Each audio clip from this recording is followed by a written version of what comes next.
nouvelle série en remplacement d'une ancienne, mais c'est assez proche, beaucoup d'innovations, la TI. C'est une belle innovation donc, on a eu chez REL, la série TI qui vient remplacer la série T, qui était au catalogue depuis pas mal de temps. La grosse, on va dire 3 innovations majeures sur cette série-là.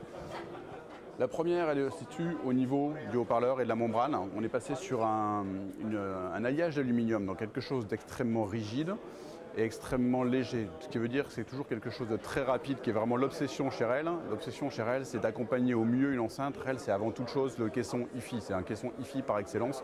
Bien sûr, on sait faire du home cinéma, mais c'est avant toute chose un caisson hi-fi.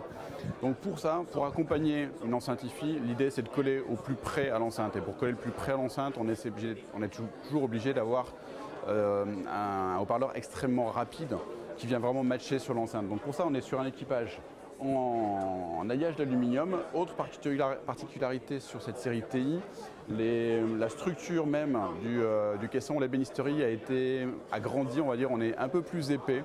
En toutes les charges ici, toutes les épaisseurs, les cloisons sont un peu plus épaisses qu'on était sur la série TI.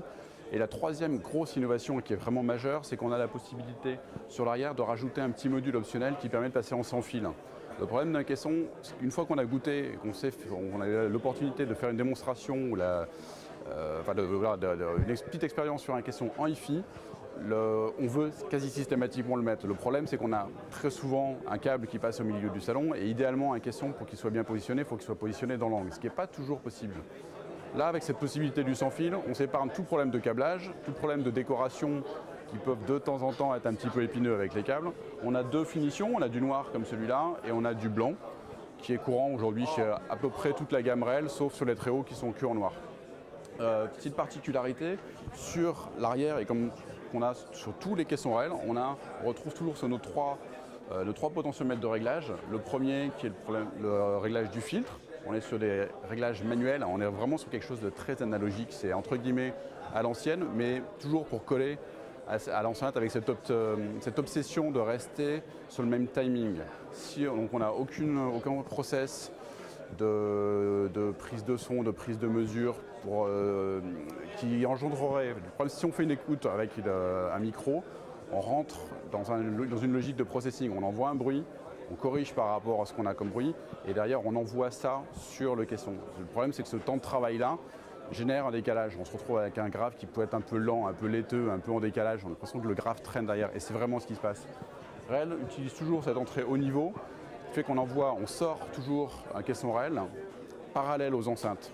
Donc sur le bornier de l'ampli, plus moins, on vient mettre le câble REL qui est fourni et on rentre en haut niveau. Donc on reste vraiment parallèle. Donc on envoie exactement le même signal au caisson que celui qu'on envoie aux enceintes exactement au même moment. Ce qui est très très très important pour toujours coller et que l'enceinte fasse exactement le même mouvement que le caisson. Enfin, que le caisson peut plutôt faire le même mouvement que l'enceinte. Donc on retrouve nos 3 boutons, celui de filtrage, celui de volume pour le niveau haut, qui sert aussi pour le niveau bas si on a besoin d'utiliser, et le point 1 pour le signal en LFE dans le cas d'une configuration home cinéma. Point important, on peut très bien utiliser en même temps le câble haut niveau et le point 1 pour le home cinéma, ce qui permet notamment de faire que le caisson soit l'extension de grave des enceintes gauche-droite et en même temps, c'est lui qui gère le mixing, le point 1 pour le LFE en home cinéma, les deux en même temps. Ça c'est capital chez REL et ce qui permet vraiment d'avoir une configuration hi-fi pure, mais que votre caisson serve aussi au home cinéma. Donc en configuration ici, on est tout à fait dans la logique, on s'adapte à l'oreille. On fait le travail à l'oreille. On fait le travail à l'oreille, à l'ancienne, j'ai envie de dire, mais qui est la seule possibilité pour avoir quelque chose de réellement, de réellement calé sur l'enceinte. Et sur la pièce. On ne peut pas sortir, imaginons telle enceinte, lui dire voilà, vous coupez à telle fréquence, à tel volume, ça serait complètement faux. La pièce est l'élément sur lequel on n'a a priori aucun moyen d'action sans y être. Le seul moyen de savoir comment le caisson va réagir, c'est d'être dans la pièce. Si on a du carrelage au mur, des baies vitrées partout, le caisson ne va pas réagir de la même manière que si on a de la moquette et si on a des tapisseries posées partout. Ça paraît logique, mais c'est ce qui se passe. Et si on rentre encore une fois avec une logique de prise de son via un micro, on rentre dans une logique de décalage dans le temps et c'est exactement ce que REL ne veut pas faire. C'est pour ça qu'on retrouve cette entrée au niveau, ce réglage de niveau, de volume, et ce réglage de fréquence, on règle en fait la pente de coupure par rapport à l'enceinte. Quand on est dans un système hi-fi et qu'on a des enceintes qui sont supposées descendre déjà très bas, Oui. est-ce que l'ajout d'un caisson de basse, même d'un petit caisson de basse, Oui. présente un intérêt? Oui, toujours. Je recommande à tous d'aller vraiment faire une démo. Je pense que la plus grande des pertinences, c'est celle de la démo. L'apport du caisson, ce qui est toujours très étonnant, c'est que les premières démos, là, quand on fait des démos sur REL, la première musique que l'on fasse, c'est une plage sur laquelle il n'y a aucune plage de grave, a priori. Et pourtant, on a l'impression que la scène s'ouvre, on a l'impression que le médium aigu se réveille beaucoup plus. En fait, on vient simplement contrebalancer la courbe générale de l'enceinte et qui nous permet d'aller justement réveiller toutes ces harmoniques dans le haut et toutes ces harmoniques dans le bas, qui permet de contrebalancer. Et on a toujours l'impression d'avoir une scène sonore beaucoup plus ample, beaucoup plus large, beaucoup plus profonde, grâce à cet apport du REL qui vient juste sublimer ces quelques petites notes, ces quelques petites nuances, mais qui fait qu'on retrouve tout ce côté charnel de la prise de son. Sur la gamme TI, combien de modèles? 3 modèles sur la gamme TI. On retrouve donc le T5i, le T7i et le T9i. En termes de coût, on est sur... Alors les prix sont encore tout frais sur le salon.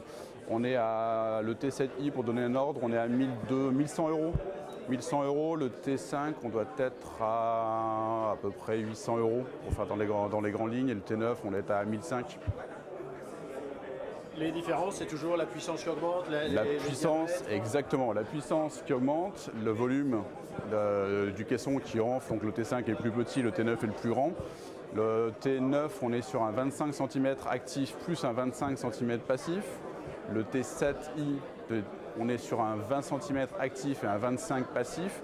Et le T5i, on est sur une charge close, on est sur un 20 cm actif.